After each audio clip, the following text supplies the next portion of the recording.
Hello world. Hey world. So if you only have 2 days to do a weekend trip to Banff, where should you go? Let's go find out.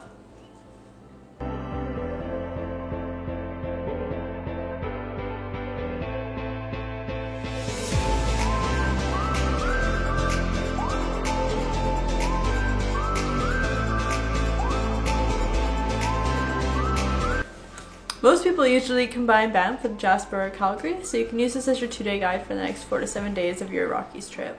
Yeah, we live about 4 hours away from Banff, so we really had to be efficient with our time. So we'll share what we did in our 2 days trip to Banff, and also from my previous 8 trips to the area.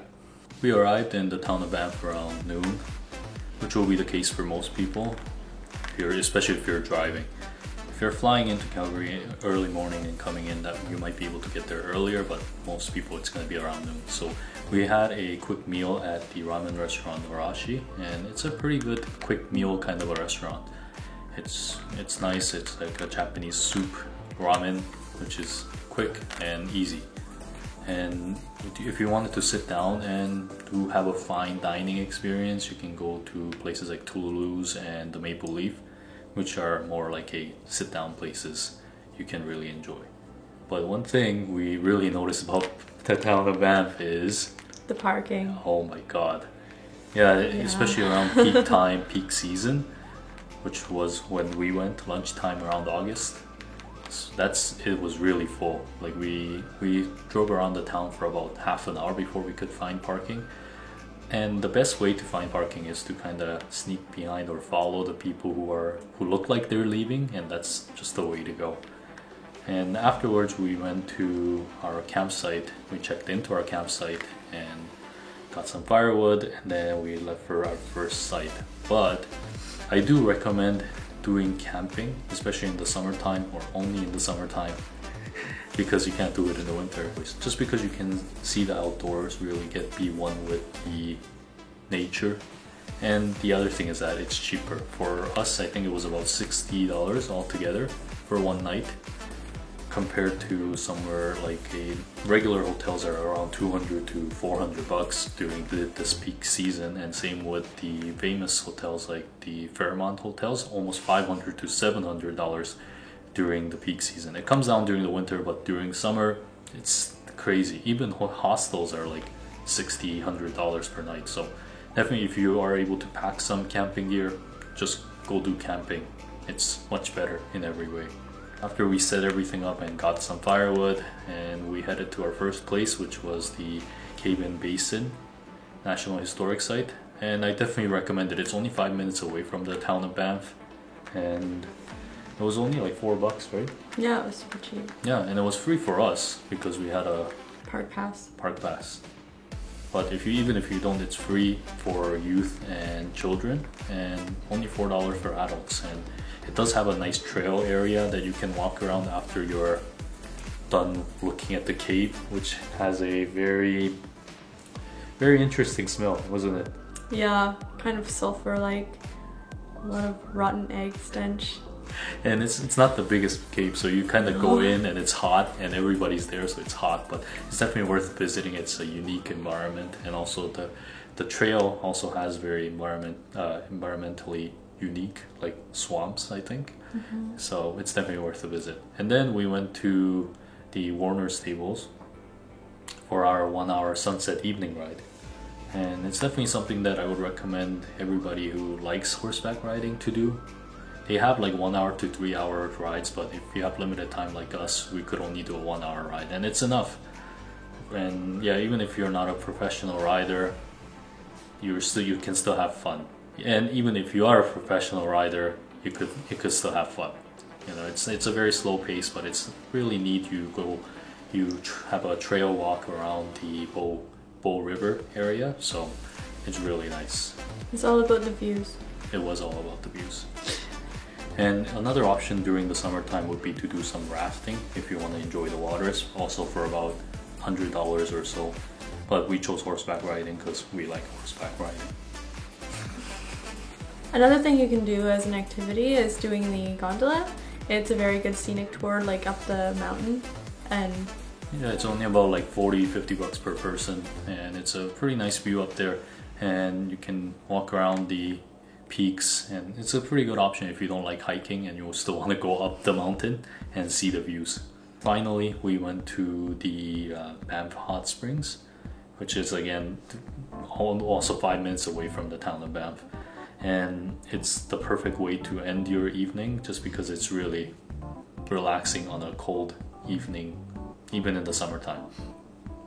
And it's definitely not expensive, and it's definitely worth doing, especially if you're around the area.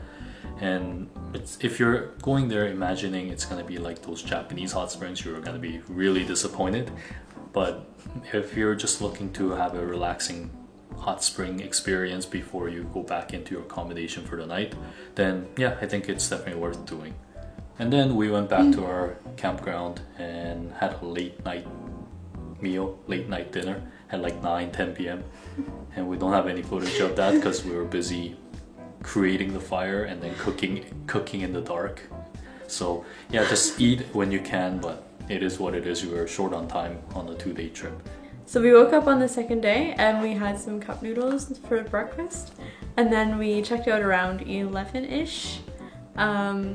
And then we went to Bankhead, which is kind of a very underwhelming abandoned coal mine. Ghost town. Yeah. So it's basically just in ruins, and no one was there. No. It was a ghost town. And it wasn't nearly as exciting as it sounded. No, it was not. Oh, but there was that train. There was that coal train. Yeah, there was a coal train, but that's it. Yeah, that was cool, but otherwise it was pretty underwhelming. After that, we decided to go to Lake Minnewanka, which had a bit of parking issues, but we went through pretty quickly. Yeah. There's a lot to do there, such as like canoeing, kayaking, and boat cruises. So if you need something else to do with your day, that's a good way to spend it. Yeah, and it's only 5 minutes away from the town of Banff, so I would do it every time I go to Banff because it's only 5 minutes away. What have you got to lose? And then we went to Johnston Canyon, which is probably like 45 minutes away from the town. And this is the famous canyon in the area with lots of waterfalls and things like that.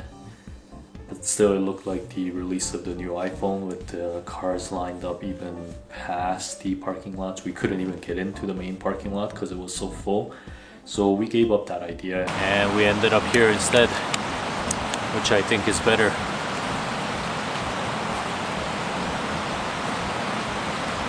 And we just went to a local creek, like a smaller creek that we found off Google Maps. And it ended up being our best time during this trip.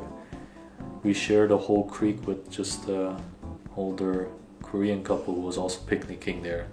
And we had our second instant noodle of the day there because we had to finish all those. We bought too many and it was really good. Also afterwards we went into the creek and found our peace, you know, try to be cool, listen to the creek run, the water run. And then Sam got into the water because she loved the creek so much. Yeah. Yeah. And it was interesting.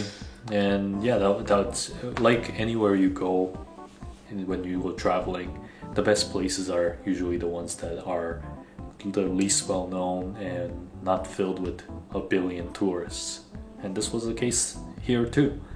And afterwards we went to Lake Louise, which is another really well-known area in the national park, and you get to see the nice scenic lake surrounded by the mountain and its famous hotel, the Fairmont Hotel Lake Louise. You can do hikes around here too. The Lake Agnes Tea House hike is the one that I would recommend, although we didn't do it.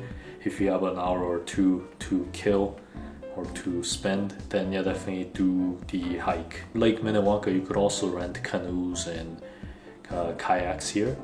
So if you want to do that, you can do that too, to kind of tour around the area. And then where do we go? Peyto. Yeah, we went to Peyto Lake. It's like the glacier fed lake, which is a little bit less well known. And it was about a 15-minute hike uphill. Yeah, it was her favorite. Yeah, it was. It was pretty neat, and it's pretty. Yeah, it was pretty, and we were looking at it from the top. Lake Yeah. Louise, you're looking at it from the bottom unless you do the hike.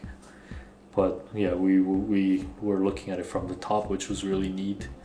But we were in flip flops, so it wasn't the best experience. We weren't expecting it to be such a climb. Uphill, yeah. It We was like thought a it was- little uphill battle. Afterwards, you can come back south into the town of Banff and then back to Calgary if you're leaving out of Calgary. But for us, we were on the other side. We live on the other side, so we took the scenic route called the Abraham Lake and the David Thompson Highway, which I think is the hidden gem of this national park because it's not part of this national park. It's part of the provincial park now, I think. And that's why people can do backcountry camping here. And it's quite windy, but it's also very scenic and very quiet. So if you do have the time, and if you're going up to Jasper, or no, if you're going back to Edmonton, or if you're going to Edmonton, which is the capital city, then definitely worth taking this route. Yeah, I think that was it. We had fun times at Banff. We had fun. This was a very condensed 2-day tour of Banff National Park, and I think it's an amazing way to be able to spend a weekend just in the area. Or if you want to combine it with Calgary during the Calgary Stampede, it's also a very good idea. And I think that we covered everything, unless you want to do hikes and snowboarding and skiing. That would be for another time because we went during the summer. You could hike during the summer, but we're not hikers. So yeah, that's it. Yeah. So what do we miss? Until next time.